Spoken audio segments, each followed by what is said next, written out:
दोस्तों, current affair की series में आज हम जनवरी 2025 का मंथली करंट अफेयर डिस्कस करेंगे। तो आइए शुरुआत करते हैं। देखिए, हमारा प्रयास ये रहेगा दोस्तों कि सवाल जो दिया है उसके आसपास की घटना और उस सवाल से संबंधित जो तथ्य हैं उसको भी डिस्कस किया जाए। ठीक है।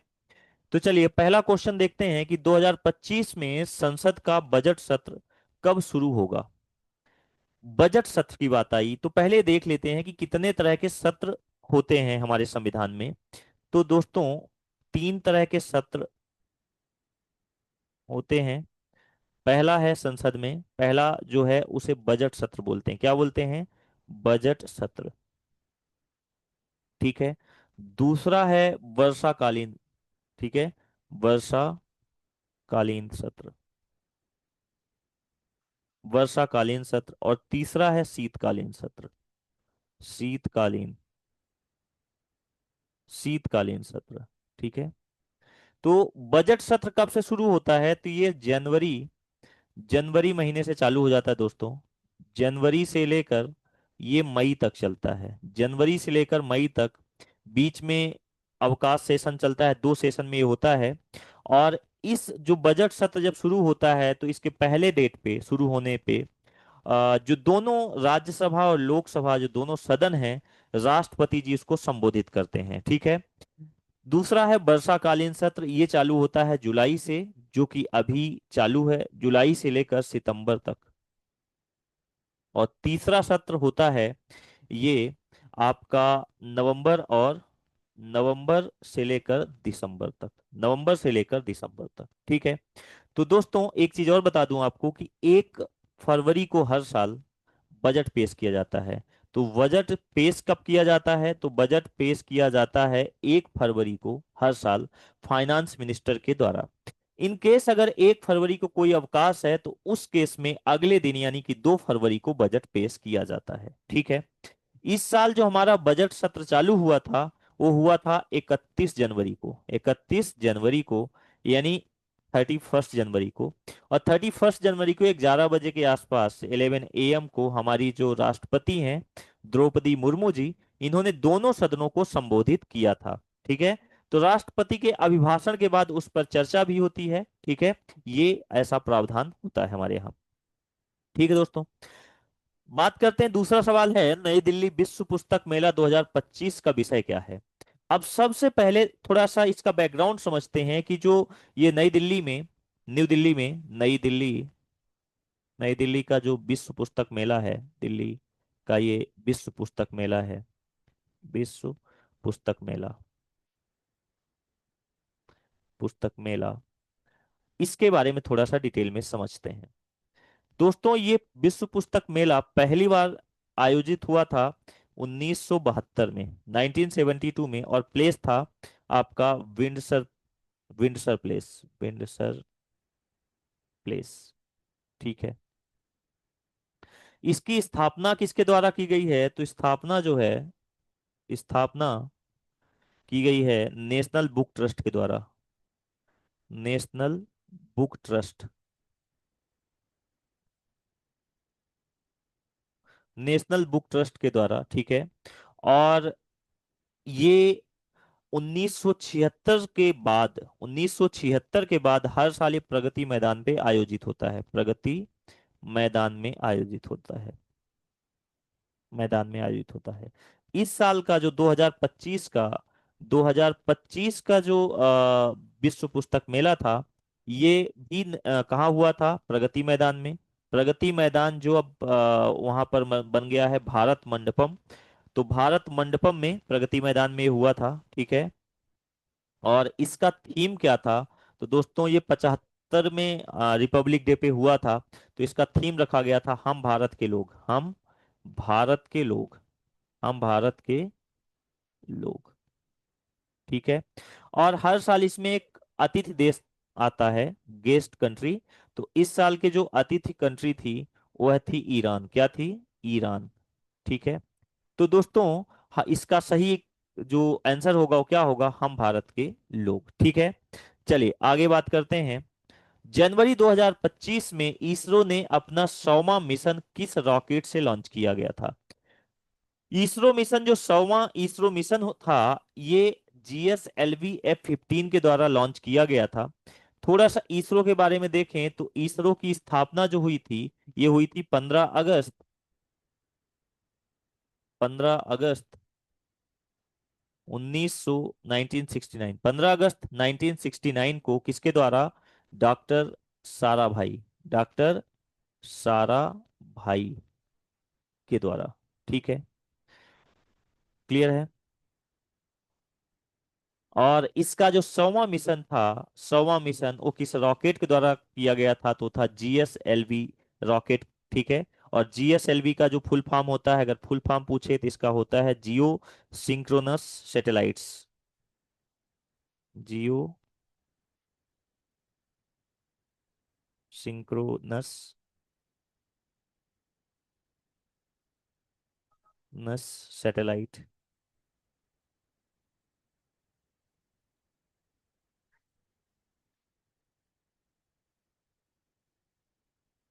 Satellite, satellite launch. ठीक है। तो इसका फुल फॉर्म होता है launch vehicle, launch vehicle, geosynchronous satellite launch vehicle F-15। ठीक है, चलिए। आईसीसी पुरुष क्रिकेटर ऑफ द ईयर 2024 के लिए सर गारफील्ड सोबर्स ट्रॉफी से किसे सम्मानित किया गया था? तो हमारे देश के जो सबसे महान बॉलर हैं जसप्रीत बुमराह, इनको सम्मानित किया गया था किससे? सर गारफील्ड सोबर्स ट्रॉफी से। ठीक है, 2024।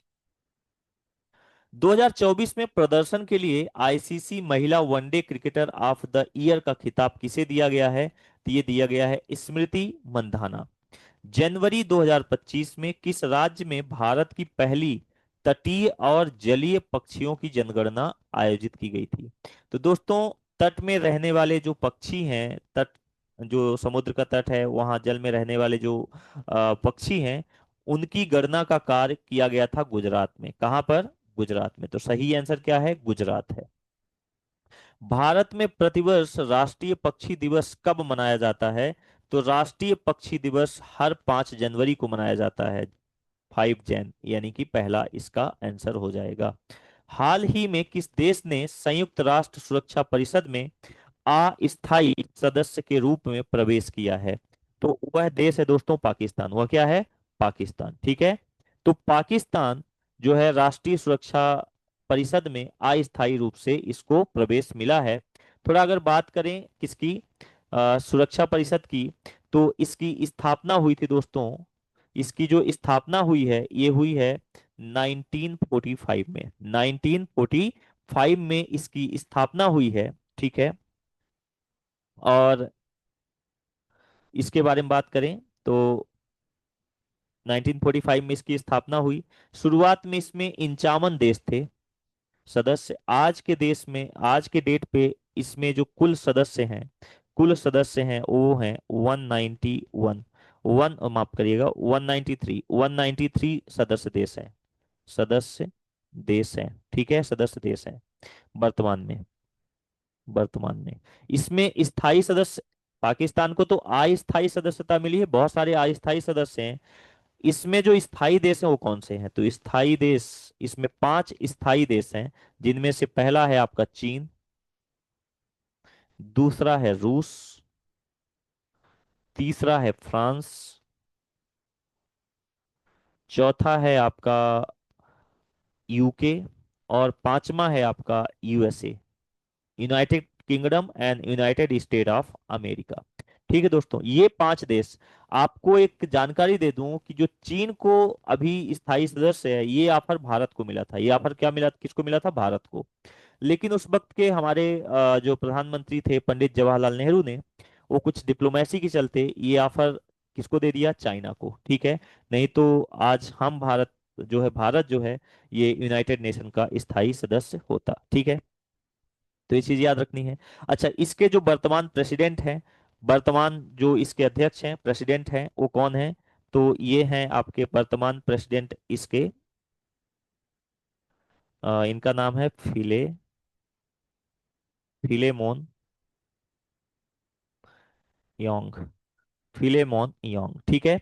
तो फिलेमोन यांग इसके क्या है, अध्यक्ष है, यानी कि प्रेसिडेंट है। कौन है?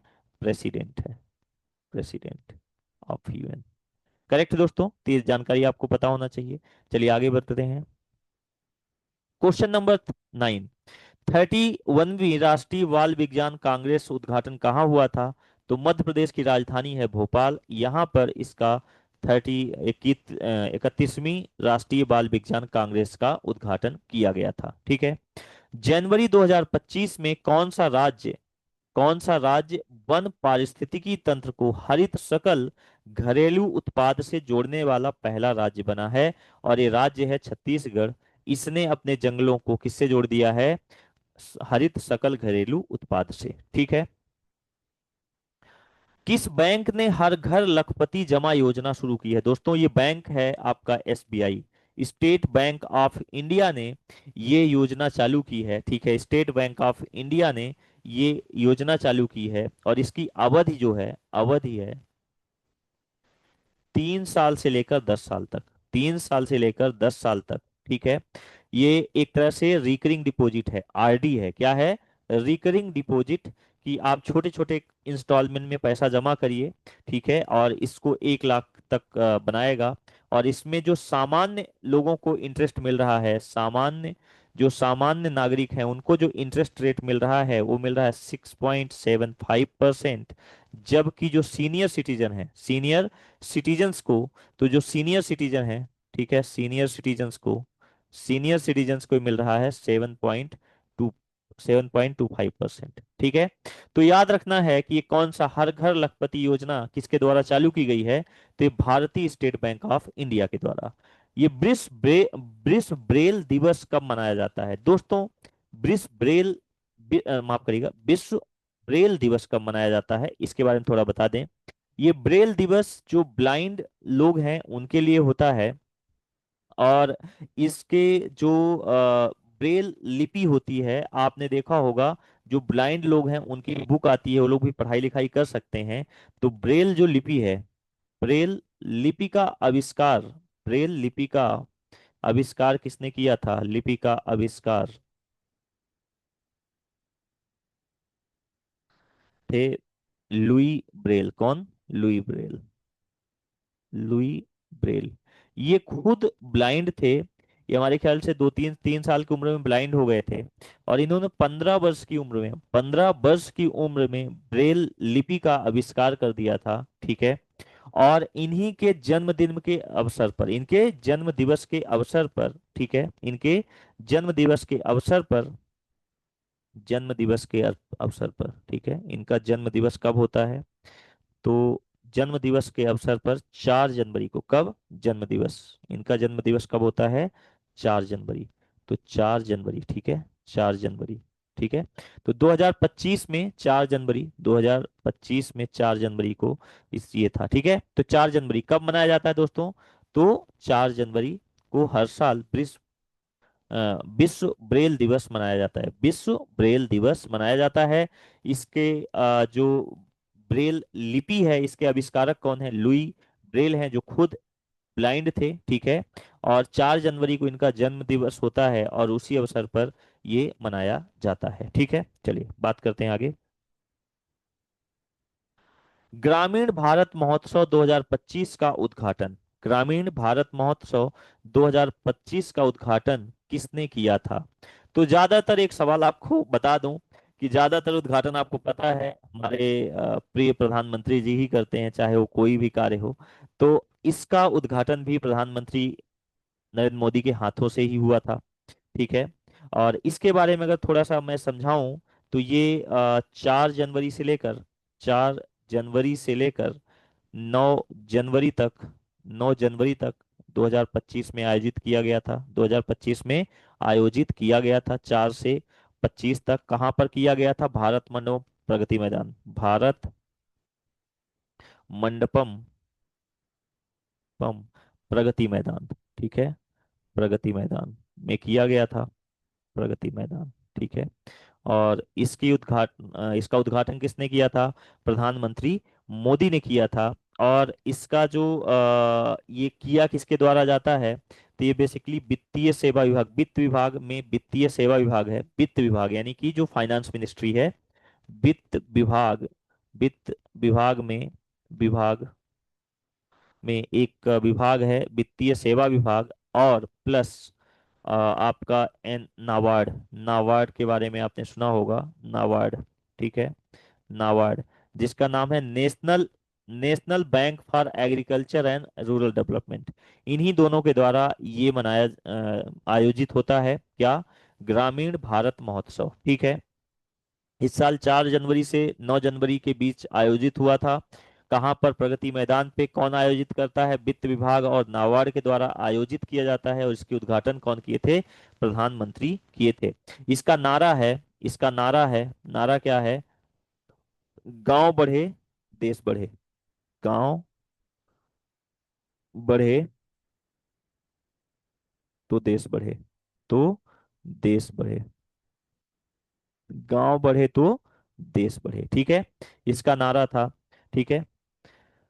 असम में हाथियों की संख्या जनवरी 2025 में बढ़कर कितनी हो गई, तो ये जनसंख्या हुई थी 2025 में, और ये बढ़ के हो गई दोस्तों 5828, 5828 टोटल हो गई है, ठीक है। चलिए अगले क्वेश्चन में चलते हैं। प्रवासी भारतीय दिवस 2025 कहाँ आयोजित हुआ। दोस्तों आपको इसके प्रवासी दिवस के बारे में थोड़ा सा बता दूं कि जो प्रवासी भारतीय दिवस होता है, ये किसके अवसर पे, इसके पीछे का क्या इतिहास है।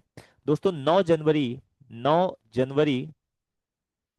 1915, 1915 को महात्मा गांधी जी साउथ अफ्रीका से भारत आए थे। इसी अवसर पर हर 9 जनवरी को क्या मनाया जाता है, प्रवासी भारतीय दिवस मनाया जाता है, ठीक है।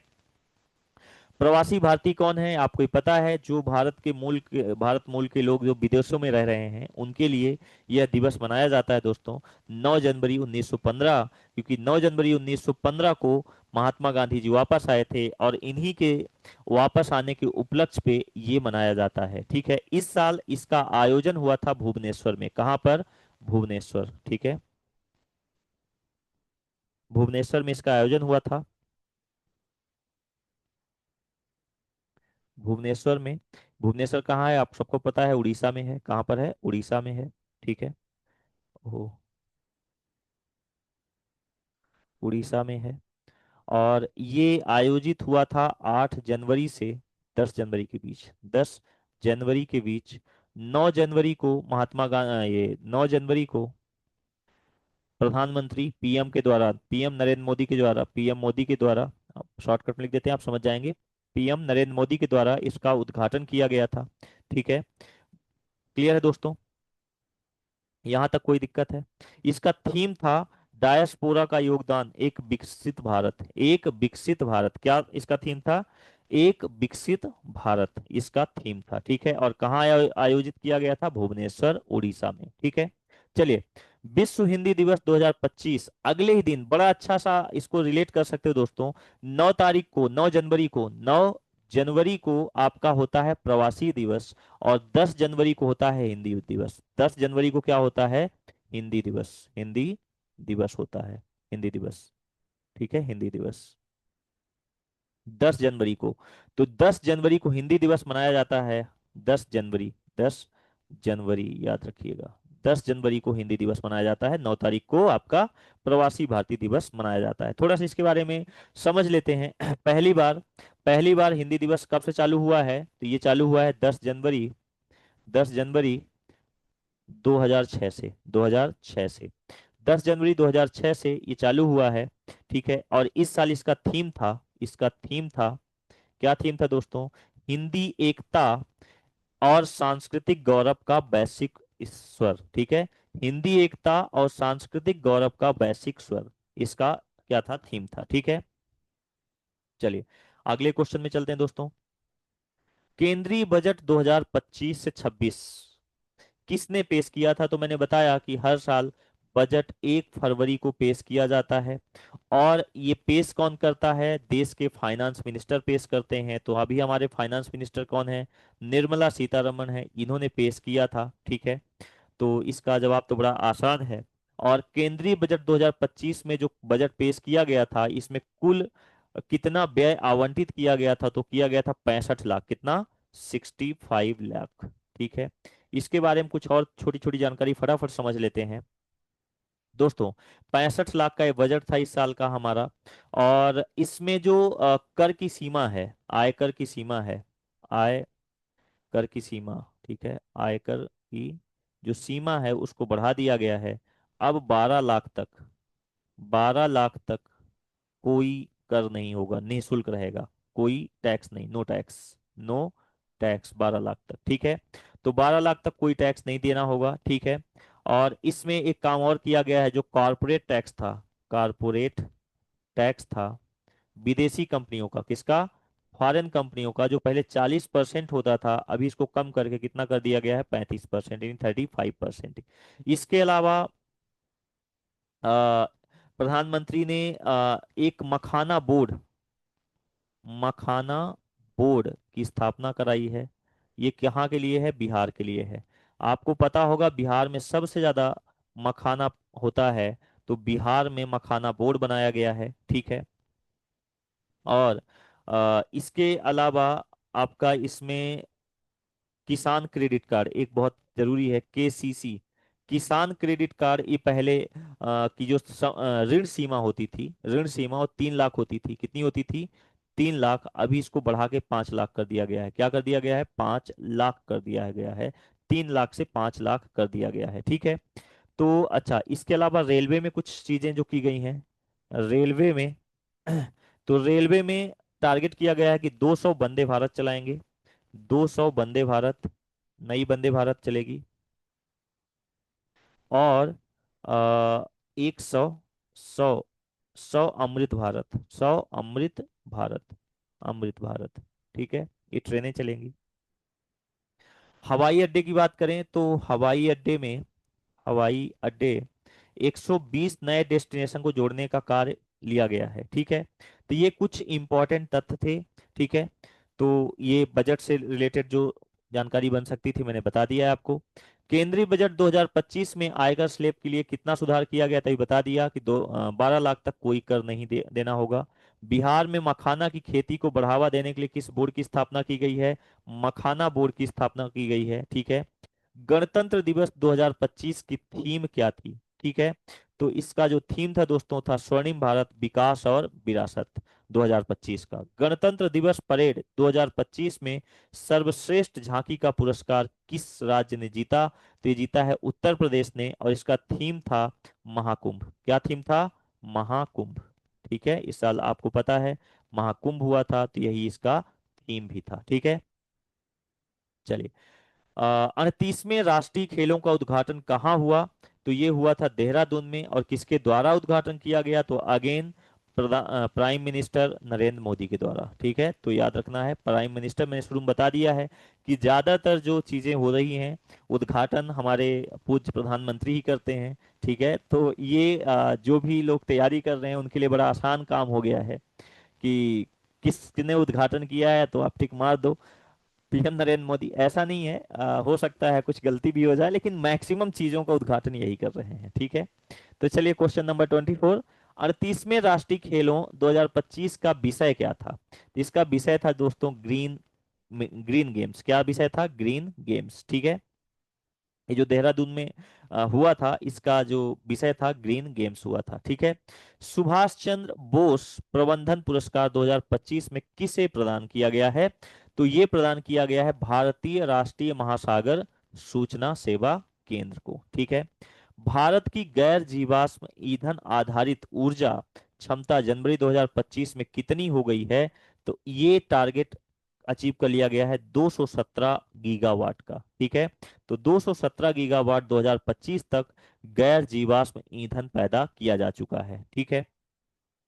अंतरराष्ट्रीय बाल फिल्म महोत्सव 2025 का उद्घाटन कहाँ हुआ है? तो ये हुआ है दोस्तों कोलकाता में। ठीक है। किस देश ने पेरिस जलवायु समझौते से बाहर होने की घोषणा की? देखिए, आपको पता है अभी जो अमेरिका के राष्ट्रपति हैं, है ना, क्या नाम है, डोनाल्ड ट्रम्प। ये भाई साहब अलग ही दुनिया में रहते हैं, आपको पता ही होगा। ठीक है।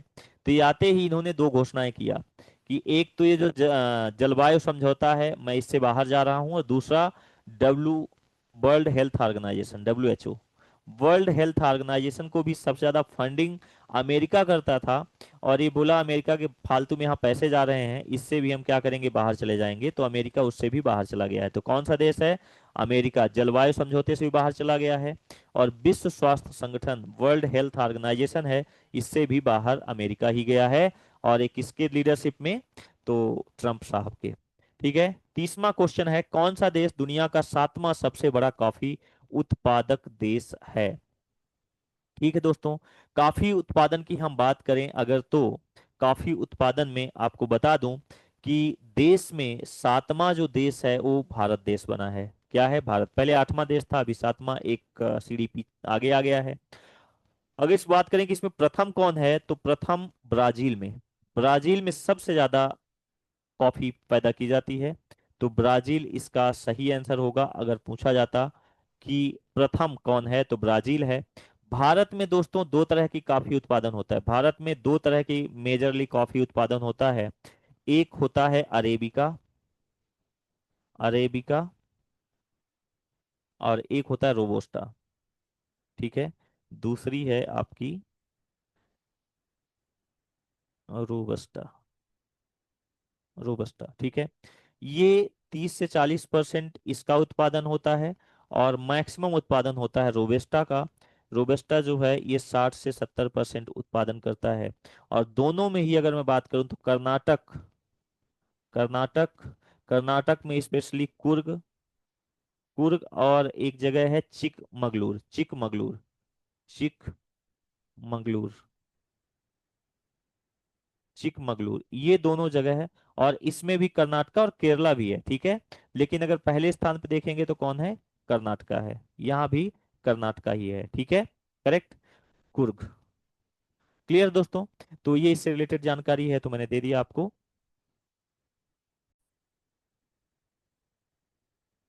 चलिए, तो अगला क्वेश्चन देखते हैं।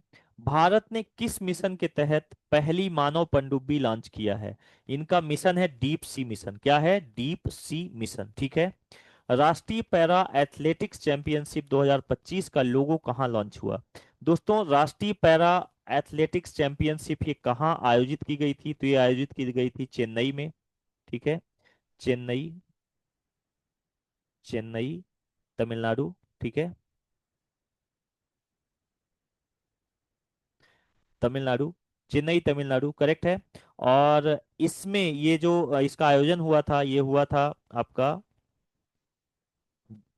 17 से 20 फरवरी, 17 से 20 फरवरी 2025, 2025। ठीक है, और इस खेल में तो कहाँ इसका लोगो कहाँ लॉन्च होगा? चेन्नई में ही लॉन्च होगा। और इसका लोगो लॉन्च हुआ, और इसका जो थीम शुभंकर है, माफ करिएगा, इसका शुभंकर, तो राष्ट्रीय पैरा एथलेटिक्स चैंपियनशिप का जो शुभंकर रहा है, ये रहा है आपका गजबीरन। कौन? गजबीरन, गजबीरन, याद रखना है। और ये इसमें जो प्रथम आया है इस खेल में, कौन सा प्रदेश है? तो हरियाणा है। हरियाणा जो है प्रथम पोजीशन पे आया है, और दूसरे पोजीशन पे आया है तमिलनाडु। दूसरे पोजीशन पे है तमिलनाडु। ठीक है, तमिलनाडु। ठीक है, तमिलनाडु दूसरे पोजीशन पे है। और इसका जो अगला गेम होगा, राष्ट्रीय एथलेटिक्स चैंपियनशिप का जो अगला गेम है, ये दिल्ली में खेला जाएगा। कहाँ खेला जाएगा? तो दिल्ली में खेला जाएगा, दिल्ली में। ठीक है, दिल्ली में, दिल्ली में कब से?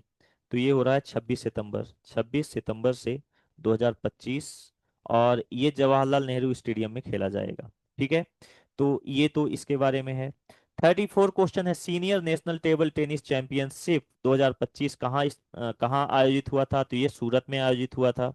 अंतरराष्ट्रीय सरस्वती महोत्सव का आयोजन हरियाणा में हुआ था। कहाँ? हरियाणा में। और राष्ट्रीय महत्वपूर्ण खनिज मिशन के लिए सरकार ने 16,300 करोड़ रुपए आवंटित किया। किसके लिए? खनिज मिशन के लिए। ठीक है, तो राष्ट्रीय महत्वपूर्ण खनिज मिशन के लिए 16,300 करोड़ रुपए का आवंटन किया गया है सरकार के द्वारा। ठीक है, असम के मुख्यमंत्री ने किस शहर को दूसरी राजधानी बनाया दोस्तों? तो दूसरी राजधानी इन्होंने बनाया है डिब्रूगढ़ को। किसको? डिब्रूगढ़ को। ठीक है, क्लियर है। तो डिब्रूगढ़ इनकी राजधानी, दूसरी राजधानी होगी। ठीक है। लापता लेडीज एक मूवी आई थी दोस्तों। ठीक है, तो लापता लेडीज को किस पुरस्कार समारोह में सर्वश्रेष्ठ अंतर्राष्ट्रीय फिल्म के लिए शॉर्ट लिस्ट किया गया है?